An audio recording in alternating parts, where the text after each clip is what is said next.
idol, finish na yung panel paint natin. Ayan, harap at likod ng mga idol. So ayan, lilihain na lang to mga idol. Sabay bab.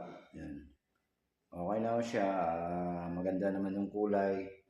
Parehas. So, kaya yan natin ang curing time. Pati yung ilan natin. So ayan, pati yung likod. Okay na mga idol. So yan. Yeah. Yun, retouch lang yung likod. Hindi natin binuo dahil yung tama niya halos kalahati lang. Ayan mga idol. So ayan, thank you mga idol. See you on the next video.